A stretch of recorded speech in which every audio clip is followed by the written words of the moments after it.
শরীরে এখনো তেজ বেশি তো এই জন্য এত গরম গরম কথা। তোমার তেজ একটু কমায়া দেই বলে দিছে, জিন্দান খানায় নিয়ে বন্দি করো, খানা দানা বন্ধ, একটা দানা খাইতেও দিবা না আর এক ফোঁটা পানিও পান করতে দিবা না। ডাক্তারকে বলে রাখছে নারী পরীক্ষা করতে থাকবি, যখন দেখবি যে একেবারে শেষ মুহূর্ত, এখন খাবার দাবার না দিলে আর বাঁচবে না, ওই সময়ে নিয়ে খাবার দিবি। খাবারটা কি দিবি সেটাও ঠিক করে দিছে, বলছে যে মুসলমানদের ধর্মে যে জিনিস হারাম সেটা দিবি, শুয়োরের গোশত আর মদ মিশানো পানি। আল্লাহকে বললাম যে আল্লাহ তুমি পরীক্ষা করতেছো তোমার বান্দার, যে তোমার বান্দা তোমাকে, তোমার দ্বীনকে, তোমার রাসূলকে, তোমার রাসূলের আদর্শকে কতটা ভালোবাসে তুমি এটা পরীক্ষা করতেছো। আর এই পরীক্ষা করার জন্য জীবন দিছো মাত্র কয়টা? একটা মাত্র জীবন দিছো। আর ওই একটা জীবন দিয়ে আল্লাহ তোমাকে কিভাবে দেখাবো যে আমি তোমাকে আর তোমার দ্বীনকে কতটা ভালোবাসি? তুমি আমাকে 1000 জীবন দান করতাম, একটা একটা করে জীবন তোমার জন্য উৎসর্গ করে তোমার বান্দা আব্দুল্লাহ বিন হুযাফা দুনিয়ার সামনে প্রমাণ করে দিত ঈমানদারের কাছে ঈমানের দাম কত বেশি।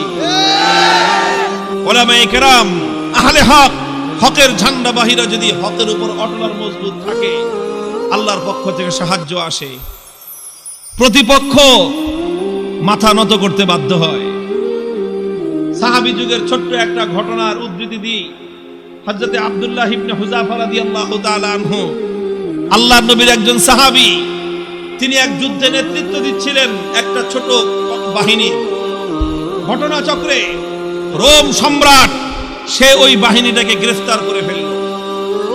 আল্লাহর নবীর সাহাবী আব্দুল্লাহ বিন হুযাফা রাদিয়াল্লাহু আনহু সহ প্রায় 50 জনের মুসলমানদের একটা কাফেলা বন্দী হয়ে গেল। এখন রোম সম্রাটের ইচ্ছা হলো মুসলমানের ঈমান পরীক্ষা করবে আর যে কোনো মূল্যে মুসলমানকে ইসলাম থেকে দূরে সরাবে। এই জন্য প্রথমে আব্দুল্লাহ বিন হুযাফাকে ডেকে নিয়ে অফার দিল, অফার লোভ দেখাইলো, বলল তুমি ইসলাম গ্রহণ করো, বিশাল অপ্রতিরোধ্য বিশাল সাম্রাজ্য, পৃথিবীর সুপার পাওয়ার রোম সাম্রাজ্যে তোমাকে বিশাল বড় ক্ষমতাবান পদ দিয়ে দিব, মন্ত্রিত্ব দিয়ে দিব, আর আর তোমাকে আমার মেয়ে বিয়ে দিয়ে দিব। পরবর্তীতে তুমি রাজবংশের নিয়ম অনুযায়ী দেখা যাবে তুমি সম্রাট হয়ে যেতে পারো, বিশাল এলাকার দায়িত্ব তোমাকে এখনই দিয়ে দিব, কিন্তু শর্ত হলো তোমাকে তোমার ধর্ম এবং আদর্শ ছাড়তে হবে। এই কথা যখন বলেছে, আব্দুল্লাহ ইবনে হুযাফা রাদিয়াল্লাহু আনহু রাগে ক্ষোভে অগ্নিশর্মা হয়ে, কোন কোন বর্ণনার মধ্যে এসেছে রোম সম্রাটের দরবারে দাঁড়িয়ে রোমান সম্রাটকে লক্ষ্য করে বলেছেন, ইয়া কালবার রোম, হে রোমের কুকুর। রোমের সম্রাট যখন তাকে ধর্ম ত্যাগের, ইসলাম ত্যাগের পরামর্শ দিয়েছে, তখন তিনি রোম সম্রাটের রাজ দরবারে দাঁড়িয়ে সম্রাট বলে নয়, রোমের কুকুর বলে সম্বোধন করে বলেছেন, মুসলমানের ঈমান এত কম দামি জিনিস না। সম্রাট মনে করলো শরীরে এখনো তেজ বেশি তো এই জন্য এত গরম গরম কথা।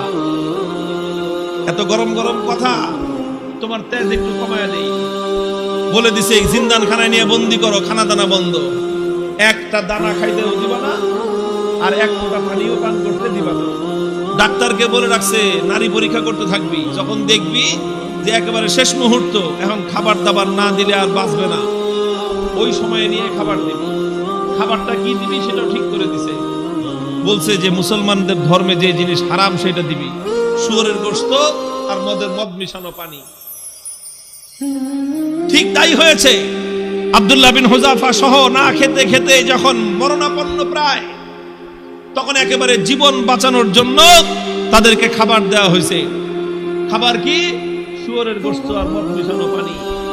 আব্দুল্লাহ বিন হুযাফা রাদিয়াল্লাহু আনহু চিন্তা করলেন, শরীয়তের মাসলা অনুযায়ী এই পরিবেশে জীবন বাঁচানোর জন্য সামান্য পরিমাণ শুয়োরের গোশত খাওয়া জায়েজ, জীবন বাঁচানোর জন্য। এটা তো আছে, ইল্লা ফামান ইসতুররা ফি মাখমাসাতিন গায়রা মুতাজানিফিন লিইসমিন ফাইন্নাল্লাহা গফুরুর রহিম।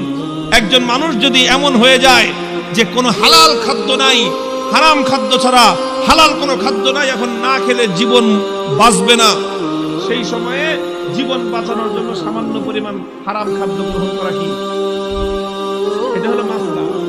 কিন্তু উনি চিন্তা করলেন এখন তো শুধু হালাল হারামের প্রশ্ন না, এখন প্রশ্ন হলো মুসলমানের ঈমানের আত্মমর্যাদা বোধের প্রশ্ন।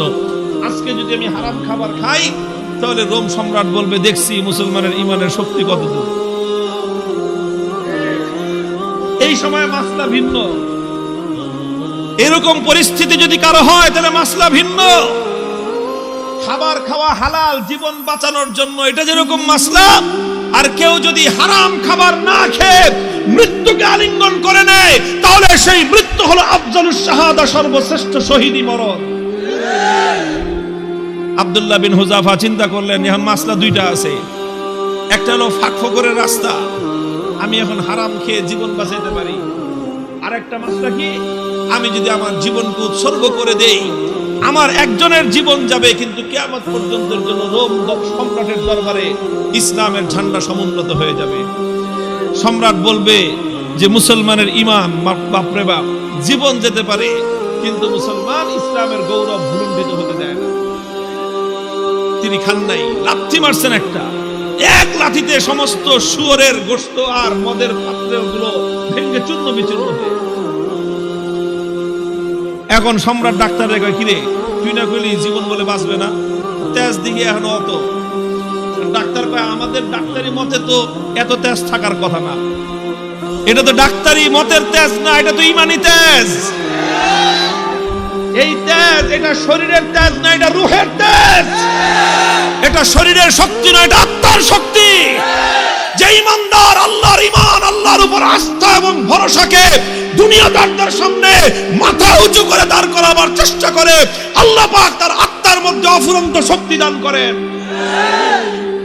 আব্দুল্লাহ বিন হুযাফা যখন এটা করলেন, এবার রোম সম্রাট বলে যে দুইবার খেললাম, দোনো খেলায় হারছি।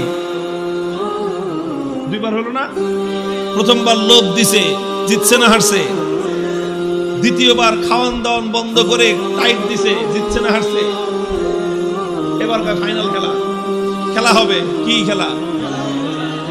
ফাইনাল খেলা হবে কার সাথে?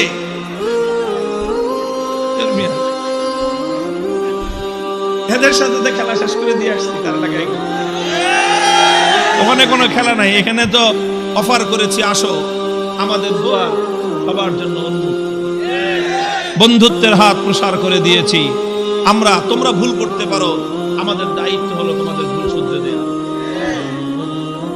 রোম সম্রাটের সাথে খেলা হবে আব্দুল্লাহ বিন হুযাফার। একজন হলো সম্রাট আর একজন তার একজন বন্দী, তার জিন্দানখানার কয়েদি আর একজন সম্রাট। খেলা হচ্ছে ফাইনাল খেলা। রোম সম্রাট বলল এবার একদম দেখবো চূড়ান্ত যে ইমানের তেজ কোন পর্যন্ত হয়। যতজন বন্দী বিশাল বিশাল ড্যাগের মধ্যে পানি গরম করছে, ফুটন্ত গরম দাউ দাউ লেলিহান শিকার আগুন। সেই আগুনের মধ্যে ড্যাগ বসাইছে, বিশাল বিশাল ড্যাগ, খাজা বাবার ড্যাগের মতো। খাজা বাবার ড্যাগ দেখছেন?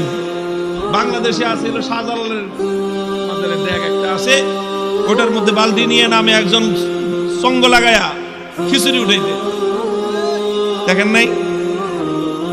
এরকম বিশাল ড্যাগ, একটা মানুষ যেন আপাত মস্তক সেই ড্যাগের মধ্যে ডুবে যেতে পারে, এত বড় বড় ড্যাগ বানাইছে। ড্যাগ বানায় তারপরে লাকড়ি দিয়ে লেলিহান শিকার আগুন জ্বালাইছে।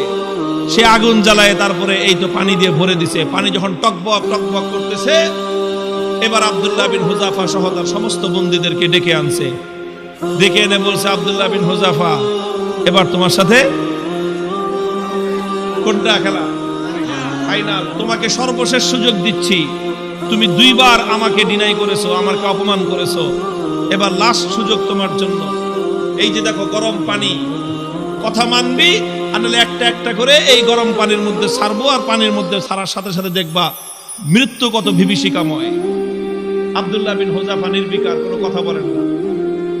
সম্রাট বলছে জল্লাদকে ওর সামনে থেকে তার একজন সঙ্গীকে নিয়ে তার চোখের সামনে গরম পানিতে ছেড়ে দাও।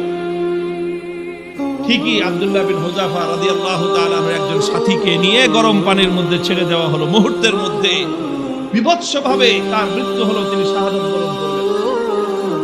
চোখে তাকায় দেখলেন কিচ্ছু, কোনো কথা নাই। এবার বলল যে এবার ওরে ধরে নিয়ে যাও। আব্দুল্লাহ বিন হুযাফা রাদিয়াল্লাহু তাআলা আনহুকে এবার ধরে নিয়ে যাওয়া শুরু করলো। বাদশা খেয়াল করতেছে যে মনোভাবটা কি চেঞ্জ হয় কিনা, একটু অন্তত ভয় পায় কিনা। একটু ভয় পাইলেও মনে করবে যে যাক কোন রকম মর্যাদাটা রক্ষা পাইছে, ফাইনাল খেলা ড্র ঘোষণা করে দেওয়ার একটা ধান্দা খুঁজতেছে।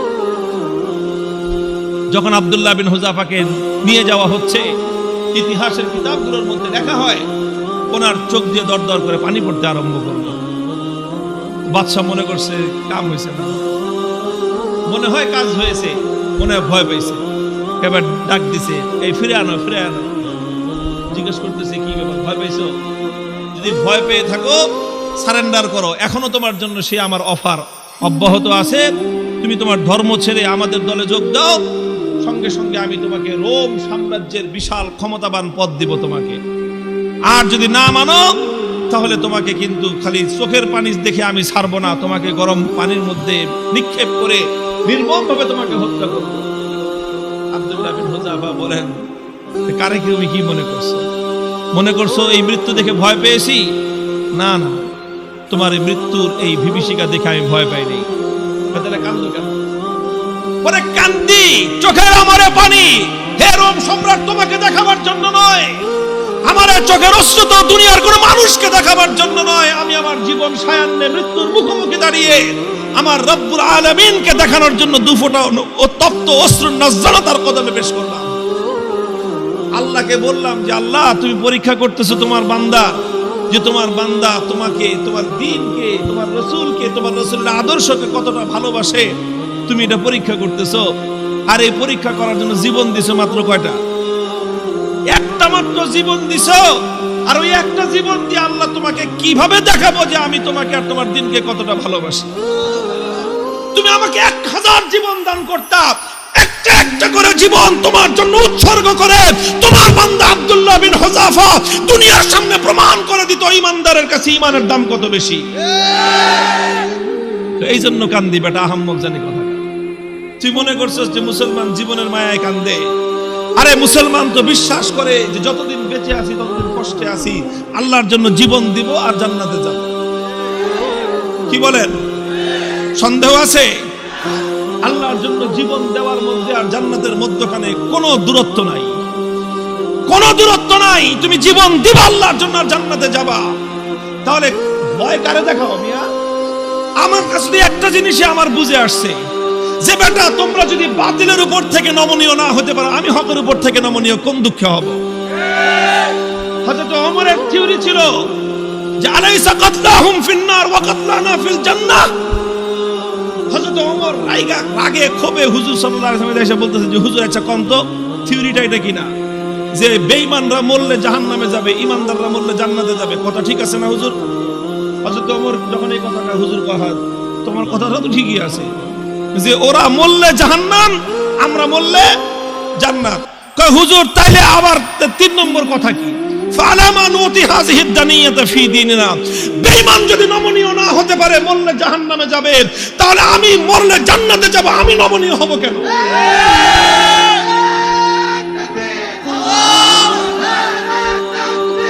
আল্লাহু আকবার। হুশিয়ার সাবধান,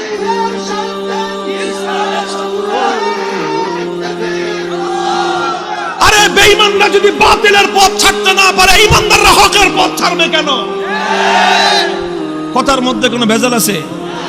হিসাব কিতাব তো ক্লিয়ার, কথা তো পরিষ্কার এখানে যে এখানে নমনীয় তো তোমাকে হতে হবে, আমি কেন নমনীয় হব? যেখানে তুমি বাতিলের উপর, আমি হকের উপর, তুমি বদ্দীনের উপর, আমি দ্বীনের উপর, তুমি কোরআনের বিপক্ষে, আমি যখন কোরআনের পক্ষে, নমনীয় তোমাকেই হতে হবে, আমার নমনীয় হওয়ার কোনো স্কোপ নাই। হযরত আব্দুল্লাহ বিন হুযাফা রাদিয়াল্লাহু তাআলা আনহু যখন এই কথা বললেন, আরে বেটা, জীবন তো একটা আছে দেখে একটা দিতেছি, জীবনে 1000টা থাকলে 1000টা দিয়ে প্রমাণ করতাম যে ইসলাম এবং ঈমানের দাম কত। এই কথা যখন বলছে তখন বাদশাহ কয় যে এটা তো মানুষ না, মানুষ কি এরকম হয় নাকি? আরে মৃত্যুর মুখোমুখি দাঁড়িয়ে মৃত্যুকে আলিঙ্গন করার জন্য পাগল। কয় জীবন একটা আছে দেখে একটা দিতেছি, 1000টা থাকলে 1000টা দিতাম। এখন তো দিলের মধ্যে ভয় ঢুকে গেছে, আল্লাহ পাক রব্বুল আলামিনের পক্ষ থেকে সাহায্য আর নুসরত আসা শুরু হয়ে গেছে। আল্লাহ পাক বাতিলের অন্তরের মধ্যে ভয় এবং ভীতির সঞ্চার করে দিয়েছেন। এখন বাদশা মনে করা শুরু করছে যে এটা মানুষ না, এটা অন্য কিছু। এটা অন্য কিছু হবে। এখন ওরে যদি আমি শাস্তি দেই, মারি, তাহলে আমি নির্বংশ হয়ে যাব, এরকম একটা ভয় ওর মনের মধ্যে আসছে। এখন চিন্তা করতেছে, এখন ছেড়ে দে মা, ভিক্ষা চাই না, এই অবস্থা হয়েছে। এখন সে রাস্তা খুঁজতেছে যে কেমনে এখন এর থেকে পয়সা আসা যায়। এখন যদি আব্দুল্লাহ বিন হুযাফাকে এমনি মুক্তি দিয়ে দেয়, নিজের মান মর্যাদা যা আছে প্রেস্টিজ সব বেরোনের মতো ফুটো হয়ে যাবে। এখন বলে যে ঠিক আছে, ঠিক আছে, তোমার কিচ্ছু করা লাগবে না, ঈমান ছাড়া লাগবে না, ইসলাম ছাড়া লাগবে না, কোনো কিছু করা লাগবে না, তুমি শুধু একটা কাজ করো, আমার কপালের মধ্যে একটা চুমা দিয়ে দাও, তোমাকে ছেড়ে দিব। আব্দুল্লাহ বিন হুযাফা বলেন, শুধু আমাকে একা ছাড়বা না, আমার 50 জন সাথী সঙ্গী সবাইকে ছাড়বা। না, খালি 50 জন না, তুমি যদি আরো নাম কও, বলি সব ছেড়ে দিব। তিনি চিন্তা করেন, আল্লাহর পক্ষ থেকে নুসরত আসছে, আল্লাহর পক্ষ থেকে সাহায্য এসেছে। আল্লাহ পাক একজন বন্দির সামনে একটা সম্রাটের মাথা নত করে দিয়েছেন। কুদরত কার হাতে? ফাইনাল খেলায় জিতছে কে? কে জিতছে? হযরতে রাসূলের সাহাবী জিতেছেন, সম্রাট পরাভূত হয়ে গেছে। কথা বলেন ঠিক না বেঠিক? তিনি চিন্তা করলেন যে আমার একটা কাজ, এই কাজের দ্বারা তো ইসলামের গৌরব নষ্ট হবে না, আর সঙ্গী সাথীদের জীবন বেঁচে যাবে। ঠিক আছে, তাও ওনার আত্মমর্যাদা এতটা বেশি যে সরাসরি কাফেরের কপালে চুম্বন দিবেন, আত্মমর্যাদায় বেঁধেছে। কাফেরের কপালে নিজের পাঞ্জাবির আস্তিন রাখছেন, আস্তিন রেখে নিজের পাঞ্জাবির হাতের উপর চুম্বন করেছেন। বাদশা করে যেমনি হোক, সম্মানটা তো পাচ্ছে আমার কোন রকম তো পাচ্ছে। আমি খালি বলতে পারুম যে না না না, আমি হারি নাই, হুযাফার সাথে আমার একটা মিউচুয়াল আন্ডারস্ট্যান্ডিং হয়েছে, সেইভাবে কাম হয়েছে। বাস সব বন্দীদেরকে মুক্তি দিয়ে দিয়েছেন। এই খবর যখন খলিফা ওমরে ফারুক রাদিয়াল্লাহু তাআলা আনহুর কাছে গেছে, তিনি সাহাবায়ে কেরাম বড় বড় সাহাবীদেরকে নিয়ে অগ্রসর হয়ে আসছেন যে আব্দুল্লাহ বিন হুযাফাকে সংবর্ধনা দেওয়ার জন্য, যে আব্দুল্লাহ বিন হুযাফা, তুমি এবং তোমার 50 জন সঙ্গী আজ রোম সম্রাটের দরবারে আল্লাহর দ্বীনের ঝান্ডা যেভাবে সমুন্নত করেছো, আল্লাহর দ্বীনের গৌরব, মুসলিম জাতির মর্যাদা সমুন্নত করেছো, গোটা মুসলিম উম্মার দায়িত্ব আর কর্তব্য হয়েছে এখন তোমাকে সম্মান জানানো। এই জন্য আমি স্বয়ং খলিফা তোমাকে ইস্তেকবালের জন্য সামনে অগ্রসর হয়ে আসছি। মুহতারাম হাজিরিন, উলামায়ে কেরামকে বলি আর আলেমদের সাথে যারা আছেন তাদেরকে বলি, হকের উপর অটল থাকতে হবে। জীবন যাওয়া না যাওয়াটা বড় প্রশ্ন নয়, বড় প্রশ্ন হলো আমার জীবনটা হকের পথে গেল কিনা। জীবনের শেষ মুহূর্ত পর্যন্ত ইসলামকে, আল্লাহর দ্বীনকে বিক্রি করে ব্যক্তিগত স্বার্থ উদ্ধার করা যাবে না। আল্লাহ পাক তৌফিক দান করেন, আমিন বলেন।